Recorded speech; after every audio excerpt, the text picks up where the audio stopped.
Listen student, we have seen chapter number 5 inside the atom.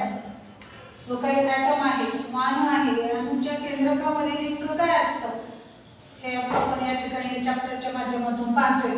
त्यातला remaining part जो आहे electronic configuration of elements.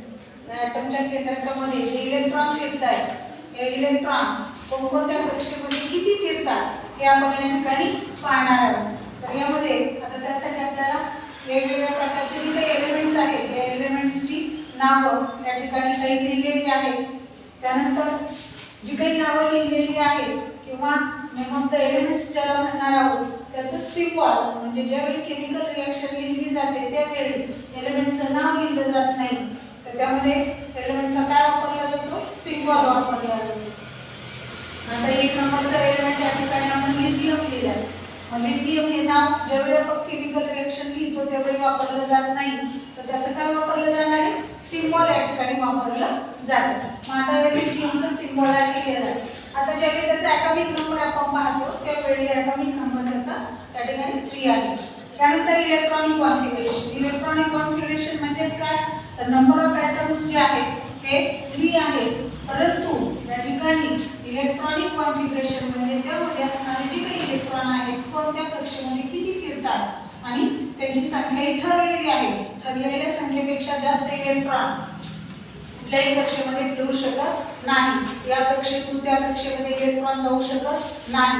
अशा पद्धतीने आता इथं या लिथियमच्या पहिल्या कक्षेमध्ये 2 आणि दुसरीमध्ये 1 या पद्धतीने इलेक्ट्रॉन फिरणार आहे. मग आता दुसरा जो एलिमेंट आपण या ठिकाणी घेतलाय त्याला कार्बन म्हणणार आहोत. कार्बनचा सिम्बॉल या ठिकाणी C दाखवलेला आहे. त्यानंतर त्याचा ॲटॉमिक नंबर आपण 6 दिलेला आहे. मग आता याचं सुद्धा आपण इलेक्ट्रॉनिक कॉन्फिगरेशन करणार आहोत. आणि कसं होणार आहे, तर पहिल्या कक्षेत 2 आणि दुसऱ्यामध्ये 4 या पद्धतीने आपण इलेक्ट्रॉन दाखवणार आहोत. त्यानंतर तिसरा एलिमेंट आपण ऑक्सिजन घेतलाय, ज्याचा सिम्बॉल या ठिकाणी आपण काय लिहिलेला आहे, कोण सांगतं, O लिहिलेला आहे. म्हणजेच काय, ठीक आहे, छान. ऑक्सिजन, ऑक्सिजनचं सिम्बॉल काय आला का, O आहे. ॲटॉमिक नंबर या ठिकाणी किती लिहिलेला आहे, 8 लिहिलेला आहे. आता त्याचे इलेक्ट्रॉनिक कॉन्फिगरेशन या ठिकाणी कोण सांगते किती लिहिलेलं आहे, सांगतो 2 आणि 6. छान. तर या पद्धतीने आता आपण इथे लिहिलंय, परंतु आता आपण आकृतीच्या माध्यमातून किंवा फिगरच्या माध्यमातून या ठिकाणी नेमकं हे कशा पद्धतीने काढायचे तर हे या ठिकाणी पाहणार आहोत. आता आपण सगळ्यात पहिल्यांदा या ठिकाणी लिथियम हा जो काही एलिमेंट घेतलेला आहे याचे इलेक्ट्रॉनिक कॉन्फिगरेशन काढणार आहोत. आता लिथियमचा ॲटॉमिक नंबर किती आहे, 3 आहे. आता लिथियमचा ॲटम काढणार आहोत. या ठिकाणी ज्याला Li म्हणणार आहोत, सिम्बॉल वापरणार आहे. आता ॲटॉमिक नंबर 3 आहे. इलेक्ट्रॉनिक कॉन्फिगरेशन करत असतात 2 आणि 1 आपण दाखवलेले. आता ॲटमचं या ठिकाणी फिगर काढून हे इलेक्ट्रॉन त्यामध्ये फिरताना दाखवणार आहोत. आता इथं ॲटमचं केंद्रक आहे. त्यानंतर केंद्रकानंतरची पहिली कक्षा, आता या कक्षांची नावं आपण अगोदरच्या लेक्चरमध्ये या ठिकाणी पाहिलेली आहेत.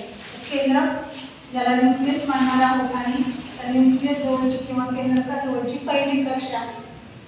पहिल्या कक्षेमध्ये जास्तीत जास्त किती इलेक्ट्रॉन फिरू शकतात, पहिल्या कक्षेमध्ये जास्तीत जास्त किती इलेक्ट्रॉन फिरू शकतात, 2 इलेक्ट्रॉन. छान. म्हणजे पहिल्या कक्षेमध्ये जास्तीत जास्त, कमीत कमी 1 आहे परंतु जास्तीत जास्त किती इलेक्ट्रॉन फिरणार आहे, 2 इलेक्ट्रॉन या ठिकाणी फिरणार आहे. 2 पेक्षा जास्त पहिल्या कक्षेमध्ये इलेक्ट्रॉन फिरू शकत नाही. आणि मग आपण या पद्धतीने या ठिकाणी 2 इलेक्ट्रॉन दाखवले. आता आपला ॲटॉमिक नंबर 3 आहे. 2 इलेक्ट्रॉन फिरताना दाखवले. आता एक शिल्लक राहतोय का, तर या कक्षेमध्ये 3 फिरू शकत नाही. आणखी एक कक्षा काढणार आहोत. तर यामध्ये आपण आणखी एक कक्षा काढली का आणि राहिलेलं 1 इलेक्ट्रॉन यामध्ये दाखवले. आता ज्याला कक्षा म्हणतोय त्या ठिकाणी याला कक्षा म्हणायचं नाही, तर याला काय म्हणणार आपण, सेल म्हणणार आहोत. आता सेल म्हणजे काय, तर या प्रकारची सेल, हे सेल आपण लिहितो. कुठली, ही सेल इकडे वापरली जात नाही. हे ज्या पेशी आहेत त्या पेशींसाठी वापरला जाणारा सेल नावाचा शब्द आहे. आणि हा शेल म्हणजे काय, कक्षा. हे नीट लक्षात ठेवायचं आहे तुम्ही या ठिकाणी. तर अशा पद्धतीने आता 2 सेल निर्माण झालेले आहेत.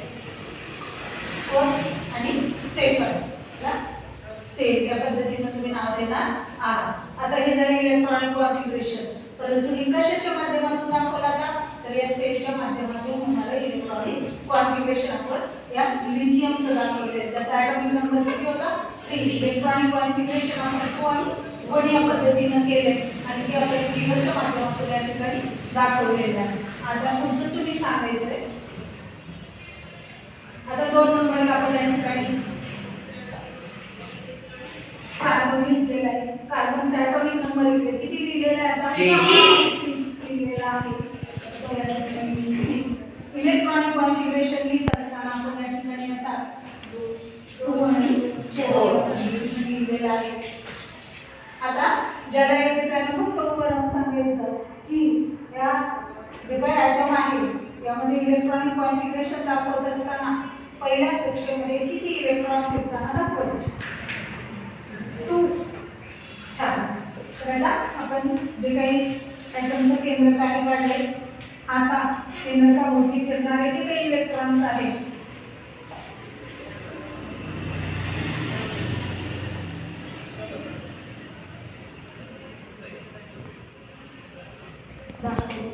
आता दुसरी कक्षा, दुसऱ्या कक्षेमध्ये फिरणारे इलेक्ट्रॉन दाखवायचे. पहिलीमध्ये 2च का दाखवले, या कक्षेत 2च इलेक्ट्रॉन का दाखवले,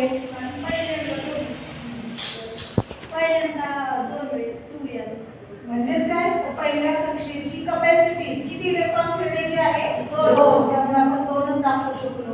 आता उरलेली जेवढे इलेक्ट्रॉन आहे हे दुसऱ्या कक्षेमध्ये या ठिकाणी दाखवणार आहोत. आता 6 मध्ये 2 या पहिल्याच्या दाखवले, आता उरलेले किती इलेक्ट्रॉन 4 पहिला. अशा पद्धतीने आता इलेक्ट्रॉनिक कॉन्फिगरेशन आपण कार्बनचं या ठिकाणी दाखवलेलं आहे. तर अशा पद्धतीने या वेगवेगळ्या एलिमेंटचं जे काही इलेक्ट्रॉनिक कॉन्फिगरेशन आहे इलेक्ट्रॉनिक कॉन्फिगरेशन या पद्धतीने. आता इलेक्ट्रॉनिक कॉन्फिगरेशन म्हणजे काय, तर मुळात त्या ॲटम मध्ये फिरणारे इलेक्ट्रॉन्स जे आहेत हे ॲटमच्या आतमध्ये फिरत असताना या पद्धतीने फिरत असतात. आता हे सगळं आपल्याला बाहेरून दिसतंय का, काही दिसत नाही, परंतु इलेक्ट्रॉनच्या ॲटमच्या आतमध्ये या पद्धतीने इलेक्ट्रॉन काय करत असतात, फिरत असतात. तर अशा पद्धतीने थोडक्यात इलेक्ट्रॉनिक कॉन्फिगरेशन हा जो काही पार्ट आहे किंवा भाग आहे त्या ठिकाणी अशा पद्धतीने आपण पाहणार आहोत. तर पुढे काही कोणाला अडचण असेल तर कोणी उभं राहून विचारायचं आहे का. इथे समजलं सर्वांना.